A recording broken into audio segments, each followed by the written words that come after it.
The Gunners take on Southampton this weekend, Saturday at 3 p.m.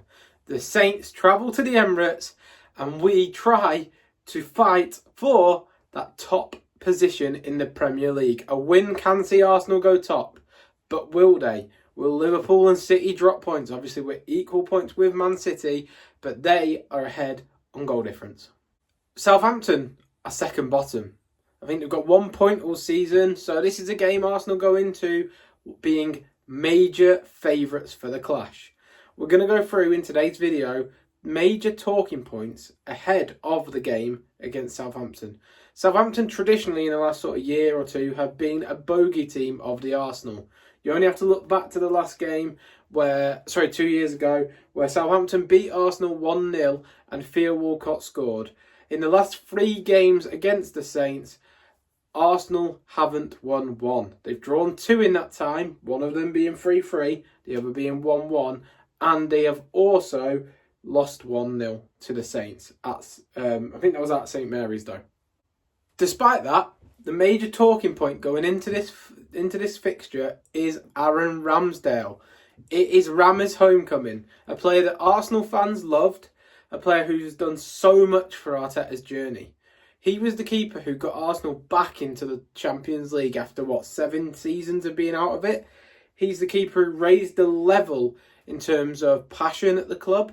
He's the keeper who connected the fans, probably the player who connected the fans to the team the most in the season when we regained top 4.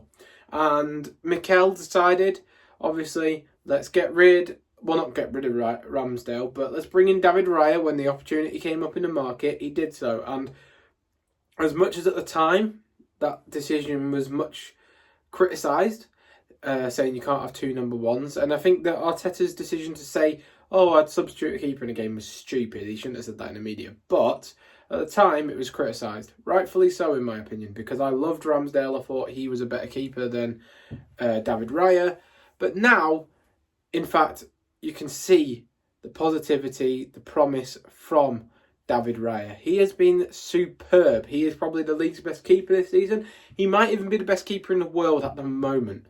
I think it shows how he's so comfortable on the ball that there is an upgrade in level in terms of Arteta's style between Ramsdale and Raya. So it is unfortunate that for Ramsdale that the Arsenal side of things ended like it did. He did obviously mouth off in the media and all sorts, but for me, the decision was correct in the end. But yeah, Ramsdale's homecoming. Let's just hope he doesn't have that inevitable game where he turns into Neuer for Southampton, which, let's be honest, everyone expects at this point. As much as Southampton's results have been poor, which they have, let's be honest, their players can cause damage. I'm going to give you a few names of players that I'm worried about, because I feel that the way that Southampton will hit us, we know how the game's going to go. Arsenal have 70% possession, have all the attacks, most of the shots, most of the chances. Southampton will then, as much as they try and play out from the back, they will try and hit us on the break naturally, even if it is hit us on the break while playing out from the back. Their game is going to be played in transitions. Now, their best player in transition, in my opinion, is Maxwell Cornet. Obviously, he started last game, got subbed off, but he is a rapid player. And on their other wing, they have Ryan Fraser, I think. But either way, they're going to be playing with pace on the wings and affect us in wide areas. Other players that they have on the bench that could affect us in transition are Unal, who's a quality striker. Not top level, but very good. Competent striker. Sinistera and Kluivert. These are players that do worry me if we are going to drop points in this game, because I feel that those type of players will be the ones that will make the difference for Southampton in transition. I think game state's going to be important. If Arsenal get a 2-0 lead like they did against Leicester, it's important that they dictate the tempo and don't drop off to the point where they allow Southampton to come back in. Granted, against Leicester, obviously a worldie for the equalising goal for Leicester occurred and we managed to win the game. But it's important to manage that game to the top, which will be part of the reason I choose a player in the lineup in this game. My worrying factor for Arsenal is is Maxwell Cornet and the wings. I'm very worried about, in recent games, how many chances have been created by opposition in terms of cutting in from that left-hand side, especially when Timber's been playing, not so much when Ben White's been playing. They've cut in from the left-hand side. They hit the post, for example, PSG did with Nuno Mendes. Now, obviously, that won't happen a lot, and it's few and far between that these chances occur, but it does seem like the most quality opposition chances come from cutting in on the edge of the box on that left-hand side against Arsenal. That is something that I'd like to address. I don't think it's Timber's fault per se, because I think Timber's been terrific, especially his one-to-one defending, but I think that is an issue to look out for. Mentally, it is also something to think about. At the end of the day, Arsenal have been playing superbly well all season, and if, for example, you drop points against Southampton in games when we've managed to come through, for example, getting a point against City with 10 men, or beating PSG last time and having a load of hard fixtures, beating Spurs away 1-0, then it undoes all that hard work that we've had recently. So I really, really hope that Arsenal do pick up all 3 points at the Emirates on Saturday. In my opinion, though, we should be fine. As long as we manage the game, don't get any stupid reds, don't do any stupid decisions, we will be fine. 99 times out of 100, we should win this game. Whether we do it or not in practice, you know what football's like. But we just have to be sensible. Play the game state, play the game, manage the performance. Everyone play well, you'll be fine. At the end of the day, our lineup, there's some talking points going into it, but I'm going to go through it now for what I think will start at the Emirates. So, in goal, I think Raya keeps his place. The Raya Ramsdale derby, as we will say. Then in the back line, I think we go Timber.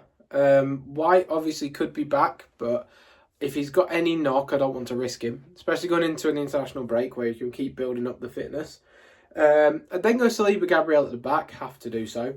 Then at the left back spot, keep Calafiori in unless he's injured. I know early last week after the game there was reports that he got injured in celebration. If he's fit and he's fully fit, then give him a go. If not, any risk of injury, bring in Kivior. Why not? Just get him playing some minutes. Or if Tierney's back, I don't think he is yet, bring in Tierney, that would be fun. Lewis Skelly could be an option there. I don't think he'll start against Southampton though. I think the Premier League is the time where we will only bring them on when we're 3-0 up in games, as in Nwaneri and Lewis Skelly. In terms of the midfield, this is where I've changed it slightly. So obviously last time out, Partey played his best performance for Arsenal, in my opinion, this season. Phenomenal against PSG. But for me, I'd go Jorginho. The reason being is he is the king for Arsenal at managing games. Yes, transitions, he's not great in terms of running back. He's not very quick. But he controls the possession, controls the ball, always makes the right decision, and is basically a captain on the pitch. He's the coach on the pitch. Obviously, there's been rumours about him joining Mikel's coaching staff. So for me, I'd go Jorginho. I think he's the most sensible when we're in high possession situations and high possession game states. In terms of the midfield, partnering, I'd keep the Rice and Trossard just in front. Rice obviously offers the legs that Jorginho doesn't, and Trossard has been phenomenal recently in that little number 10 position. He's been really creative, really good, and he's the best finisher against a low block, so that's why I'd go Trossard. He interchanges really well, you will see, with Kai. King Kai will start up front for me. I love King Kai. Wow, what a player. Havertz brave in the air, great at holding the ball up, good pressing numbers. I think he should start because when there's a low block and you want to unlock it, getting balls into the box for Kai to head will be really important. In terms of the other options, Saka would start on the wing unless you want to give him a rest for me, and then Martinelli should continue his form because he's been very good in the last sort of 3 or 4 games. Granted, he hasn't got the goals that he probably should have deserved from them performances, so let's hope he can start scoring and converting. In terms of other players that could be in contention to start, I was thinking Nwaneri maybe could start. If you're going to play him, you want to play him against a relegation contender at home. So if he's going to start, now's the game to do so. I think it might be a little early in the season for him in terms of development. But if Arteta does trust him, bring him on, by all means. The other option for me, obviously we touched on Lewis Skelly. It's too early to play both of them from the start, but maybe play one of them in this game. But also Raheem Sterling. Maybe it's time to let Martinelli have a minute, give him a break, bring in Raheem. Let's see what he can do from the start in a Premier League game. See if he can get his first Premier League goal for Arsenal. In terms of score predictions, for me, I've got a head and heart response. So, my head is saying 2-0 to Arsenal. I think that we'll get the 2, we'll manage the game, see it out like we did against PSG. My heart is more worrying for me because it's Southampton, they're a bogey team, they always seem to get something against Arsenal. That's where I'm going to say like 2-2. But realistically, we should be beating Southampton comfortably. I hope you've enjoyed today's video. Go and check out the set piece video I did last time out. Really proud of that. A lot of research went into it. I think it's probably the best video on the channel yet. Also, thank you for the support on the Ben White video. Obviously, stating about Ben White's position within the Arsenal team and where he may end up. Maybe it's time to see him in DM on Saturday. We'll wait and see. But yeah, thank you for watching. Please be sure to like and subscribe, and we'll see you next time. Goodbye.